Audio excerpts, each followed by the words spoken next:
started with that beautiful meditation. Thank you. Right. I guess I'll start by asking then, what does it mean to be trauma informed in this context? What does it mean if I'm running an organization or a campaign or trying to make change in the world? Like, what does that have to do with trauma?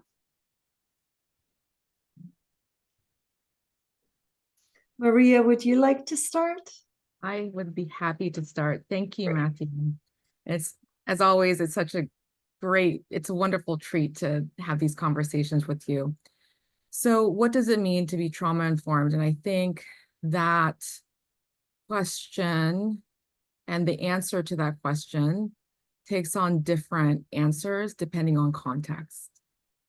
And as we talk about how do we begin to apply learnings, how do we begin to really do the work that needs to be done in the world, I think to think about specificity within this context is important. So for me, what does it mean to be trauma-informed? Means that we have an awareness that today the world is becoming much more complex, and that more and more people are being pushed to the margins. And that knowing that when people are marginalized, there's an increased amount of vulnerability that arises within individuals and communities.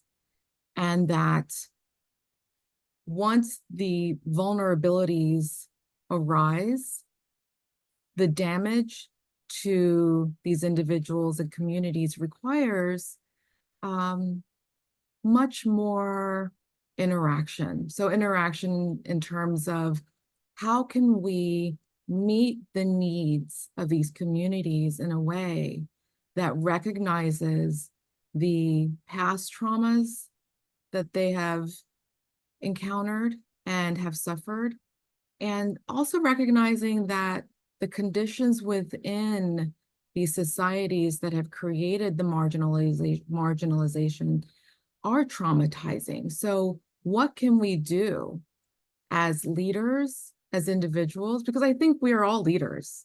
We don't have to be working within large organizations, or we don't need to be working in an organization at all. We could be leaders within our own families. So what can we do as leaders to recognize that there are so many needs to be met, and that that to know the gifts and the empathy and the compassion that we bring to our work, our families, to our communities, is what is needed right now. So there's a sense in which we're learning the skills if we're interacting with communities, or maybe people even within our organizations, with colleagues, people who work for us, who we work with, and those we're serving, to approach them with more sensitivity, with more care and awareness of how individual or transgenerational or collective trauma can live in us. Mm-hmm. And I wonder, Kausha, what are the kinds of skills that we will learn on this course that will help us to develop that capacity to create these cultures of care, to have this awareness and move with this this trauma-informed sensibility, if you like? Yeah, I guess, for me, maybe I'll start somewhere else, the skills. Yeah. But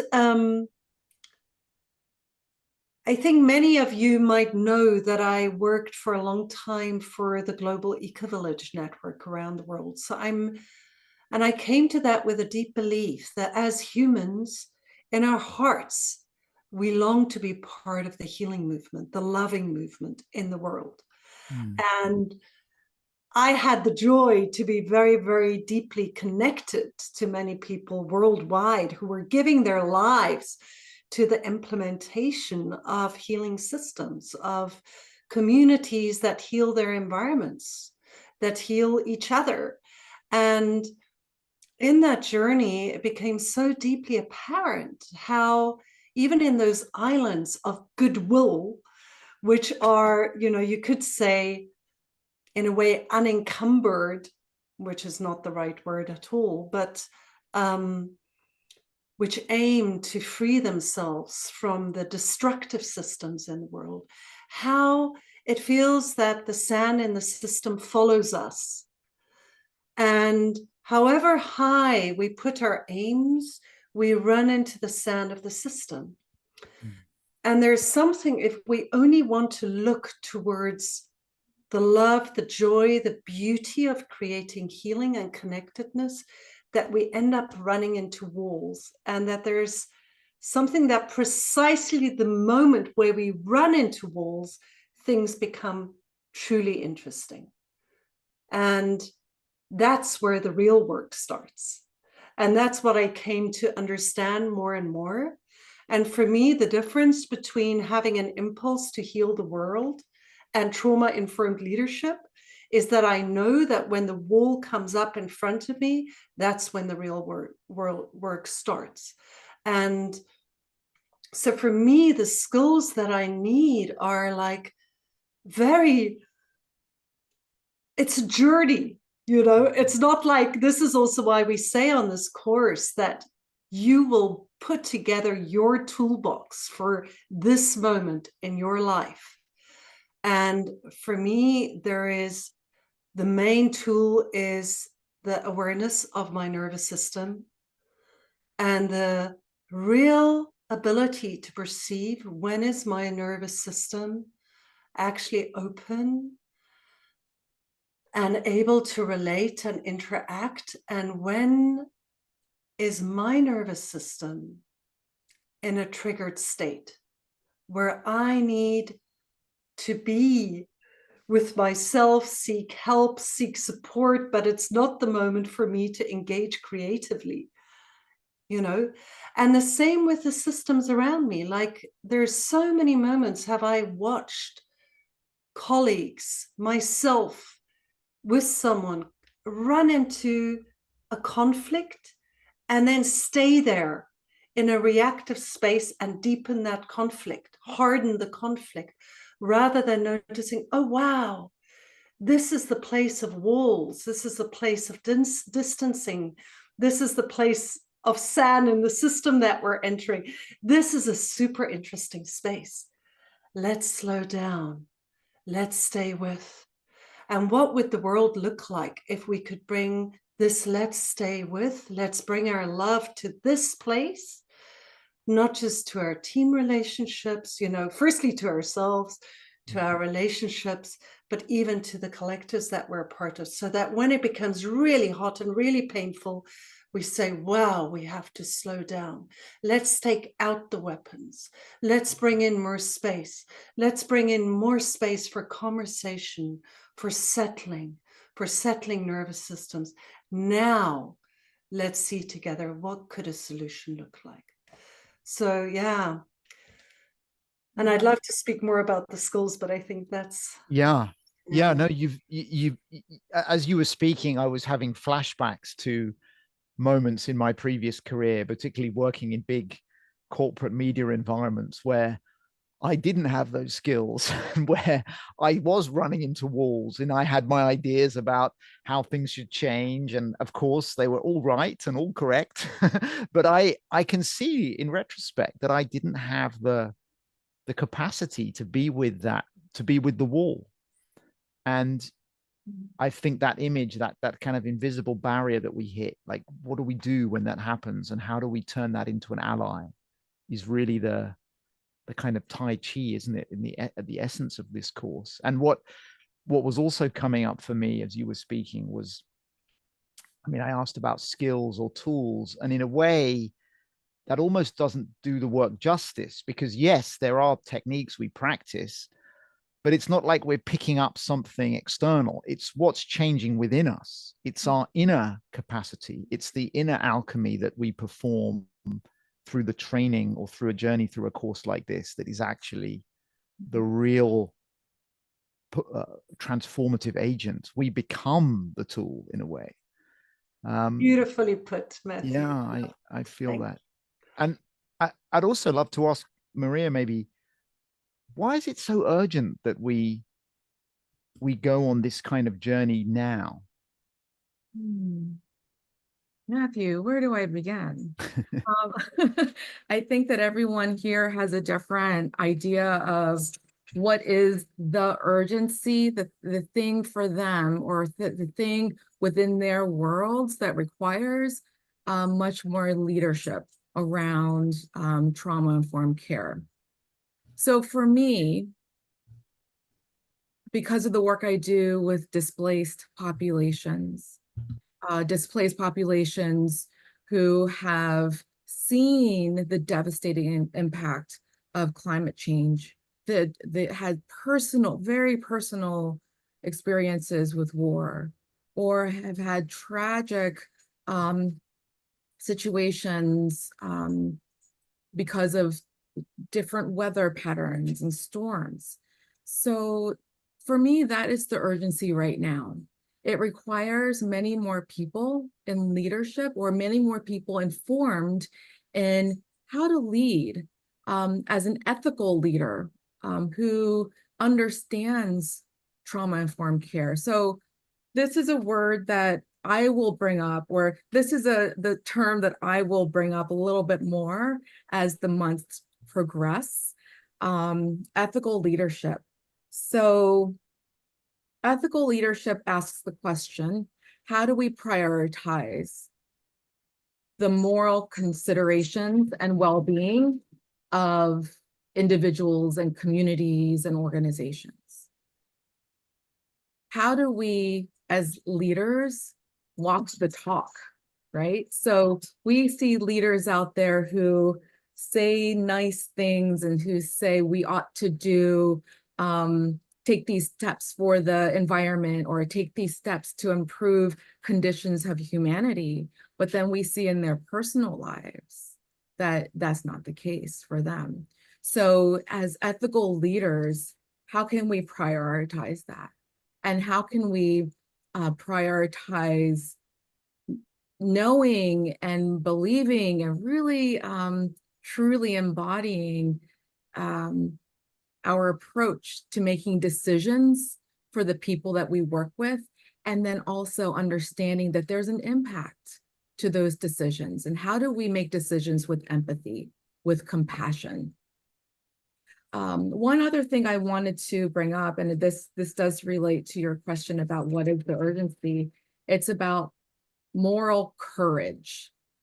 So there is an urgency that I see for moral courage. It's really being able to have that courage to step into the fray, step into the thing that perhaps others haven't stepped into, or the issues that other people haven't stepped into, and really taking the leadership to say, we need to step up to the challenge and be more trauma informed. Because I don't want to go too far into your questions, Matthew, so we might get here, but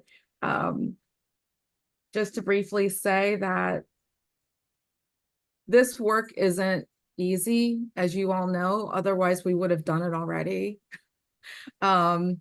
Change is very hard. So if we're not used to having that level of moral courage that's called, that we're called to do, or if we're not used to or practiced in interventions that require or call for trauma-informed care, it will be hard to change that culture. So that's a big part of, or a significant part of what the course will discuss, and what we'll learn in the course. So I'll stop there before I go too far into the different areas of the conversation that you'll take us later. Yeah, well, and I love how you've broadened the scope of what we're addressing. And I'm seeing in the comments, Paula has written, love this concept of moral courage in capitals. I can see some likes on that too. And I love that too. The moral courage and the ethical leadership. I mean, two qualities that we're all desperate to see more of in the world. And of course, we need to start embodying more of ourselves. And I love how you've enlarged the scope, because I sometimes struggle with this phrase trauma informed, because it feels too small in a way. Of course, being trauma informed is the heart of the work, and but it opens a doorway into so much more. And I think you really started to capture of some of what lies on the other side when we do that work to become trauma informed. What becomes available in new ways that just isn't there when we're caught up in our own trauma responses, or triggering them inadvertently in other people and not knowing where to go. Kasia, what's coming up for you in response to those beautiful terms that Maria brought in?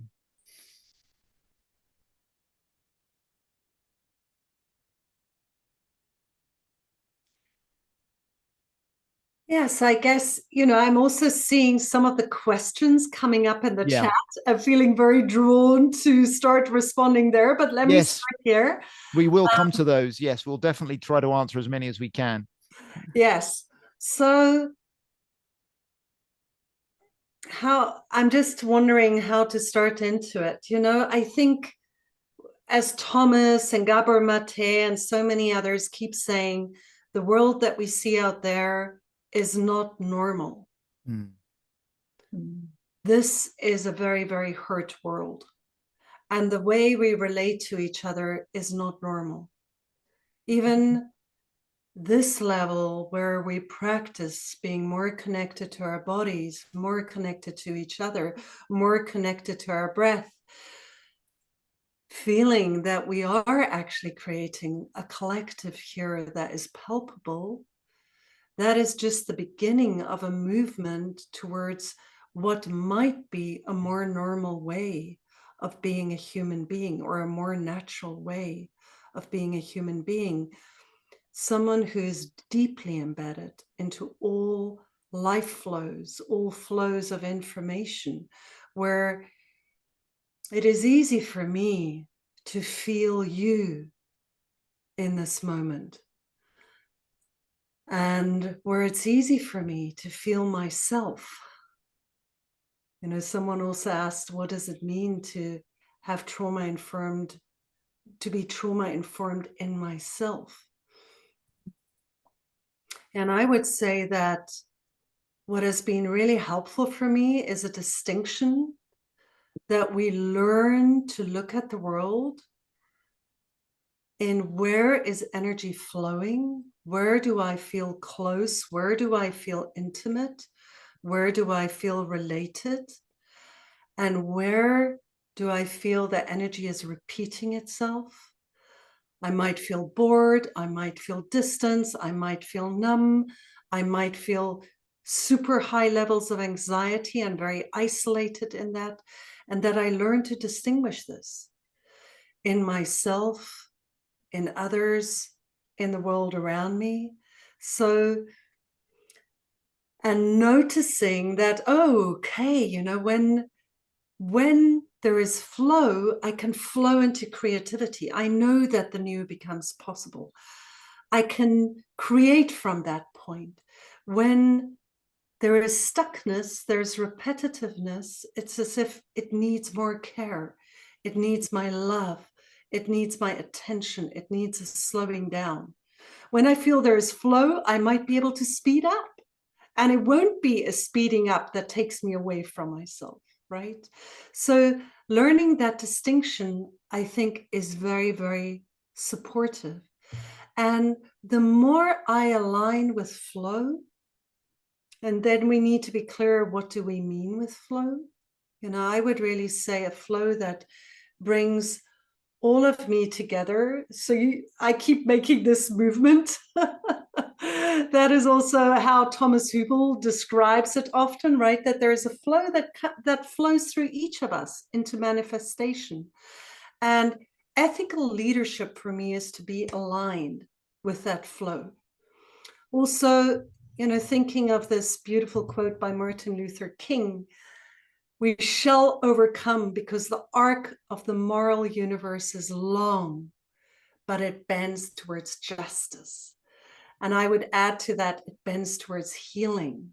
It bends towards love. So this deep belief that there is a natural movement in life that brings us back to a natural movement of healing. As soon as we are safe enough, as soon as we have enough space to look, as soon as we have the moral courage to look, and that in the frozen pain of the past often lies the ethical learning that is waiting to be integrated. So I believe that ethical leadership feeds into and grows out of trauma-informed leadership.